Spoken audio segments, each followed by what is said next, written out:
তোমায় নিয়ে যামু আমি ঘুরবা নবীনগরে। এই দুনিয়ায় হাইরে আমার কত যে বন্ধু, যেই জায়গায় যাই সেই জায়গায় যে কত যে বন্ধু। এই স্মৃতিসৌধের এরিয়া হচ্ছে 84 একর জমির ওপরে এবং এর আশেপাশের বৃক্ষরাজের বনাঞ্চল।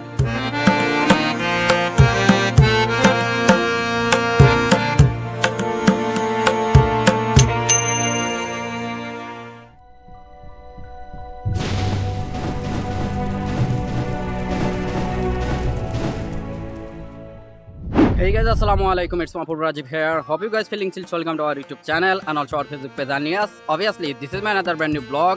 আমার আগের ব্লগগুলো দেখে যারা এই চ্যানেলটি সাবস্ক্রাইব করেছেন বা পেজটি ফলো করেছেন তাদের সবার জন্য রইল অন্তরের অন্তরস্থল থেকে কঠিন লেভেলের ভালোবাসা। তো এই মুহূর্তে আমি এখন আছি সাভারের নবীনগরে, বাংলাদেশের জাতীয় স্মৃতিসৌধের সামনে। আর আজকে আমি আপনাদেরকে এই স্মৃতিসৌধের সম্পূর্ণ এরিয়া ঘুরে ঘুরে দেখাবো এবং আপনারা কিভাবে এখানে আসবেন সে সকল বিষয়বস্তু আজকের ভিডিওতে আপনাদেরকে জানাবো। So let's go. এই স্মৃতিসৌধে আসতে হলে সর্বপ্রথম আপনাকে আসতে হবে ঢাকা সাভারের এই নবীনগর বাস স্টেশনে, এবং এই নবীনগর বাস স্টেশনের সাথেই জাতীয় স্মৃতিসৌধ অবস্থিত।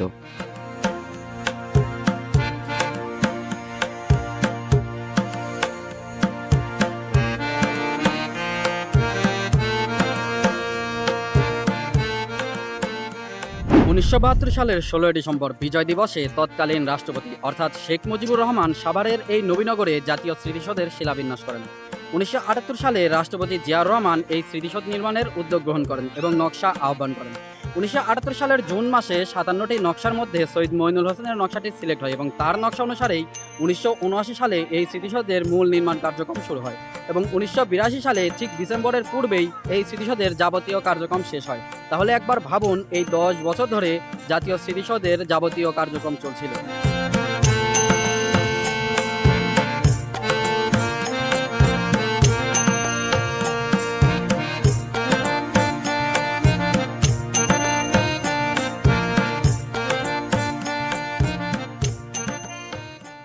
জাতীয় স্মৃতিসৌধ বাংলাদেশের স্বাধীনতা যুদ্ধের নিহত মুক্তিযোদ্ধা, নিহত বেসামরিক বাঙালি অবাঙালির স্মৃতির উদ্দেশ্যে নিবেদিত একটি স্মারক স্থাপনা। আর তাই তো দেশ বিদেশের বহু পর্যটক এখানে আসেন সেই ঘটে যাওয়া ইতিহাসের বাস্তব নিদর্শন দেখতে।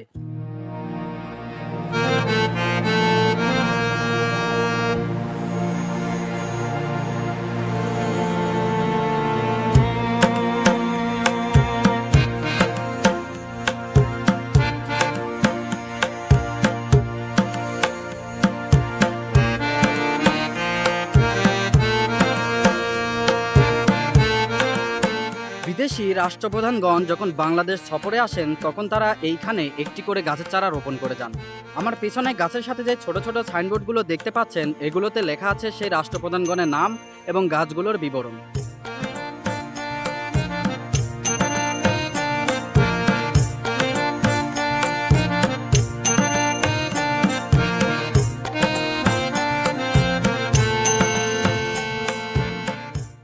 এই স্মৃতিসৌধের এরিয়া হচ্ছে 84 একর জমির ওপরে এবং এর আশেপাশের বৃক্ষরাজের বনাঞ্চল মিলে রয়েছে আরও 24 একর জমি এবং বিভিন্ন স্থাপনা সহ এখানে রয়েছে লেক, মুক্তমঞ্চ, হেলিপ্যাড, মসজিদ, বাগান এবং নির্মমতার নিদর্শন 10টি কবর।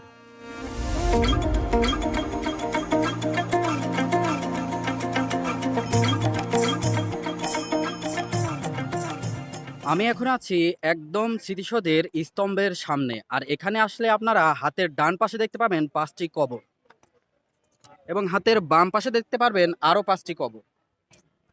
এখানে মোট 10টি কবর রয়েছে। ইট দিয়ে বেষ্টিত যেই উঁচু উঁচু টিলাগুলো দেখতে পাচ্ছেন সেগুলোই মূলত কবর। অনেকে না বোঝার কারণে কবরের উপরে উঠে যায়, তাই আপনারা গেলে সতর্ক থাকবেন।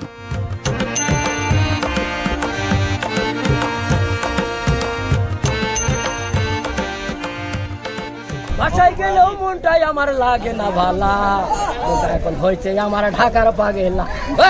মনটা এখন হয়েছে আমার ঢাকার পাগেলা। ঢাকায় হাইরে যেই জায়গায় যাই সেই জায়গায় গরম, কাজী ট্যাঙ্কির পানি তবু বরফের মতন। ঢাকা শহর গরম হলো একটাই গরম, ঢাকা শহর গরম হইলো প্রেমের গরমটা। যে জায়গায় যে জোড়া চালা চেঙ্গেল দেখি না, ঢাকা শহর গরম হইলো প্রেমের গরমটা। যে জায়গায় যাই জোড়া চালা চেঙ্গেল দেখি না। এই দুনিয়ায় হাইরে আমার কত যে বন্ধু, যেই জায়গায় যাই সেই জায়গায় যে কত যে বন্ধু। তারা খালি তাল মারিয়া খাইলো শুধু আমার খাইল শুধু এখন তাল আছে গুড় কিনার নাই যে টাকা তালের আগে খাই এখন চুপ কইরা খাইটা তালের আগে খাই এখন চুপ কইরা খাইটা এই দুনিয়ায় প্রেম করিয়া কি করিবি এই দুনিয়ায় কাউ রেখিলে কি করিবি তার চাইতে গাবিন দুডা গরু পালিবি দিনের বেলায় চোখে কম দেখবি।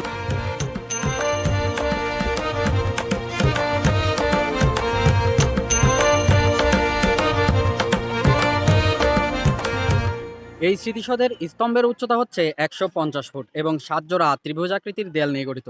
এই দেয়ালগুলো আবার ছোট থেকে ক্রমশই বড় আকারে সাজানো হয়েছে, যার কারণে ভিন্ন ভিন্ন দিক থেকে দেখলে এই স্মৃতিসৌধকে ভিন্ন ভিন্ন রকম লাগে। এই 7 জোড়া দেওয়াল আবার স্বাধীনতা যুদ্ধের 7টি ঘটনাকে নির্দেশ করে। এগুলো হচ্ছে 1952 সালের ভাষা আন্দোলন, 1954 সালের যুক্তফ্রন্টের নির্বাচন, 1956 সালের শাসনতন্ত্র আন্দোলন, 1962 সালের শিক্ষা আন্দোলন, 1966 সালের 6 দফা আন্দোলন, 1969 সালের গণঅভ্যুত্থান এবং 1971 সালের মহান মুক্তিযুদ্ধ। এই 7টি ঘটনাকে স্বাধীনতা আন্দোলনের পরিক্রমা হিসেবে বিবেচনা করে এই স্মৃতিসৌধকে নির্মাণ করা হয়েছে। এই স্মৃতিসৌধে প্রবেশ করতে কোনো টাকা খরচ করতে হয় না, এটি সর্বসাধারণের প্রবেশের জন্য উন্মুক্ত। এই স্মৃতিসৌধ প্রতিদিন সকাল 6টা থেকে সন্ধ্যা 6টা পর্যন্ত খোলা থাকে। কোলাহলের বাইরে রিল্যাক্সিংয়ের জন্য এটি একটি নিরিবিলি দারুণ জায়গা। সেই সাথে স্মৃতিসৌধের মিনারটি আপনাকে বারবার স্মরণ করিয়ে দেবে সেই ঐতিহাসিক স্বাধীনতা যুদ্ধের 7টি ঘটনার কথা। জ্ঞান সবারই আছে, পশু পঙ্খির জ্ঞান আছে, তারা যুদ্ধ করে মারামারি করে নিজের অস্ত্র নিয়ে। আমরা সর্বশ্রেষ্ঠ মানুষ হইয়া লাঠি দিয়া বন্দুকে দিয়া হাতে পাথর নিয়ে মারামারি করে এটা কোন আইন এবং কি জ্ঞান নিয়ে আমরা মারামারি করি? যুদ্ধ করতে হলে জ্ঞান নিয়ে করতে হবে, যে জ্ঞানে আল্লাহকে পাওয়া যায়। ভালো করে ওযু করবেন, আল্লাহকে সাজদা দেবেন, আল্লাহর ঐকট্য লাভ করবে।